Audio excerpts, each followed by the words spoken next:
नमस्कार, आप देख रहे हैं रिपब्लिक भारत। मैं हूं आपके साथ सुश्री पांडे। सहयोगी अनामिका मेरे साथ मौजूद हैं। अनामिका सिंकाली भी एयरपोर्ट से जुड़ेंगी, लेकिन आपको सबसे पहले बड़ी खबर बता दें। प्रधानमंत्री नरेंद्र मोदी ने क्या बड़ी बातें कही हैं। प्रधानमंत्री ने एयरपोर्ट पर जब संबोधन दिया तो साफ कहा कि 22 जनवरी का अब इंतजार है, और जिस तरीके से देश के लोग 22 जनवरी के दिन का इंतजार कर रहे हैं और वो उत्साहित हैं, उसी तरीके से मैं भी उत्साहित हूं, ये साफ तौर पर प्रधानमंत्री ने कहा। और 22 जनवरी का पूरी दुनिया को इंतजार है। विरासत हमें प्रेरणा देती है, इस तरीके की बातें पीएम ने कही। और यहां तक कि यह भी कहा कि पहले रामलला टेंट में विराजित थे, लेकिन अब रामलला अपने मंदिर में विराजमान होंगे, जिसके लिए एक लंबा संघर्ष, सदियों का इंतजार, लंबी कानूनी लड़ाई, और इसके बाद में ये दिन आया है कि आज हम ये कह सकते हैं कि 22 जनवरी वो दिन होगा, वो तारीख होगी जब रामलला विराजमान होंगे। क्या कुछ कहा प्रधानमंत्री ने अयोध्या की भूमि से, आप सुनिए।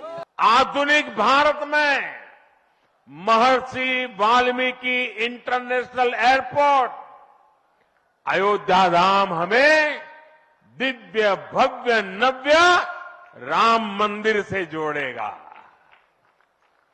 जो ये नया एयरपोर्ट बना है, उसकी क्षमता हर साल 10 लाख यात्रियों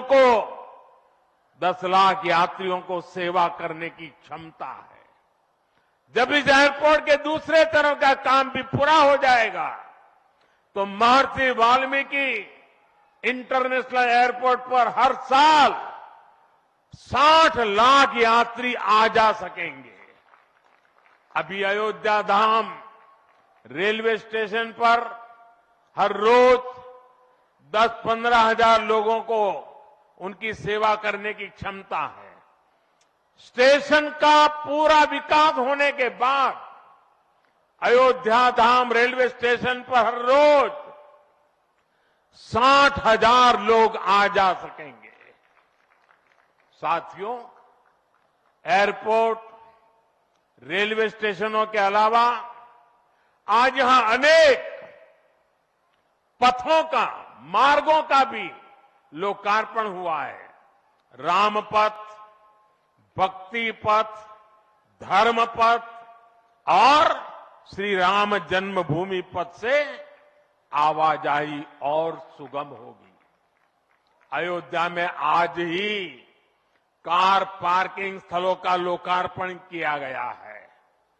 नए मेडिकल कॉलेज से यहां आरोग्य की सुविधाओं को और विस्तार मिलेगा।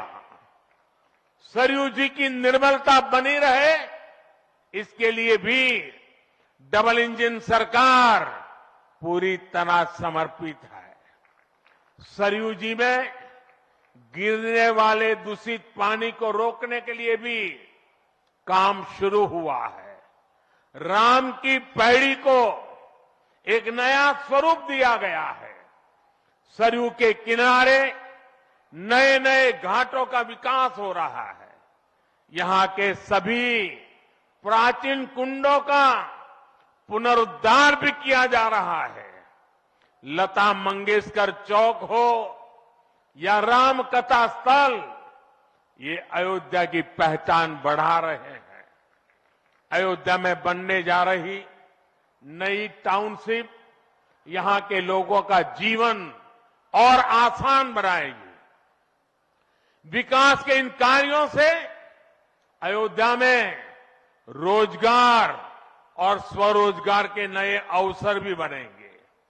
इससे यहां के टैक्सी वाले, रिक्शा वाले, होटल वाले, ढाबे वाले, प्रसाद वाले, फूल बेचने वाले, पूजा का सामग्री बेचने वाले, हमारे छोटे मोटे दुकानदार भाई, सभी की आय बढ़ेगी।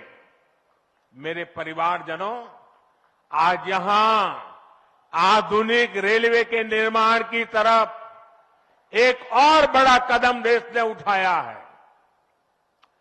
वंदे भारत और नमो भारत के बाद आज एक और आधुनिक ट्रेन देश को मिली है।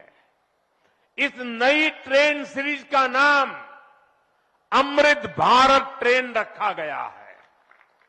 वंदे भारत, नमो भारत और अमृत भारत ट्रेनों की ये त्रिशक्ति भारतीय रेलवे का कायाकल्प करने जा रही है।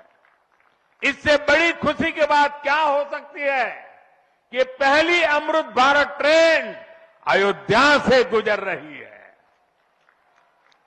Delhi Darbhanga Amrit Bharat express train Delhi, UP, Bihar के लोगों की यात्रा को आधुनिक बनाएगी।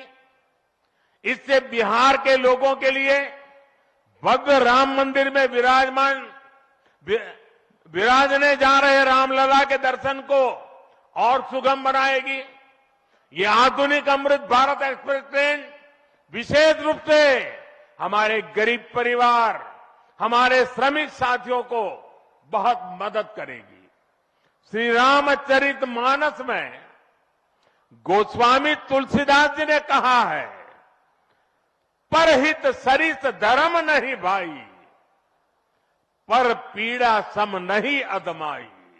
अर्थात दूसरों की सेवा करने से बड़ा और कोई धर्म, कोई और कर्तव्य नहीं है। आधुनिक अमृत भारत ट्रेनें गरीब की सेवा इसी भावना से ही शुरू की गई है। जो लोग अपने काम के कारण अक्सर लंबी दूरी का सफर करते हैं, जिनकी उतनी आमदनी नहीं है, वे भी आधुनिक सुविधाओं और आरामदायक सफर के हकदार हैं। गरीब के जीवन की भी गरिमा है। इसी ध्येय के साथ इन ट्रेनों को डिजाइन किया गया है।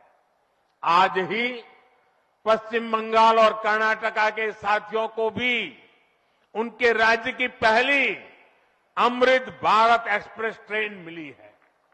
मैं इन राज्यों को भी अमृत भारत ट्रेनों की बधाई दूंगा।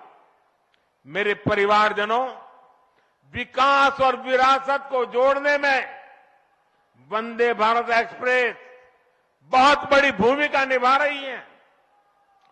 देश की पहली वंदे भारत एक्सप्रेस ट्रेन काशी के लिए चली थी। आज देश के 34 रूट पर वंदे भारत एक्सप्रेस ट्रेनें चल रही है। काशी, वैष्णो देवी के लिए कटरा, उज्जैन, पुष्कर, तिरुपति, शिरडी, अमृतसर, मदुरई, आस्था के ऐसे हर बड़े केंद्रों को वंदे भारत जोड़ रही है।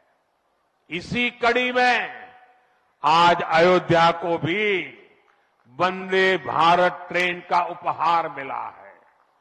आज अयोध्या धाम जंक्शन, आनंद विहार वंदे भारत शुरू की गई है। इसके अलावा आज कटरा से दिल्ली, अमृतसर से दिल्ली, कोयम्बटूर बेंगलुरु, मंगलुरु मडगांव, जालना मुंबई, इन शहरों के बीच भी वंदे भारत की नई सेवाएं शुरू हुई है। वंदे भारत में गति भी है, वंदे भारत में आधुनिकता भी है और वंदे भारत में आत्मनिर्भर भारत का गर्व भी है। बहुत ही कम समय में वंदे भारत से 1.5 करोड़ से अधिक यात्री सफर कर चुके हैं। विशेष तौर पर युवा पीढ़ी को ये ट्रेन बहुत पसंद आ रही है। साथियों, हमारे देश में प्राचीन काल से ही तीर्थ यात्राओं का अपना महत्व रहा है, अपना गौरवशाली इतिहास रहा है।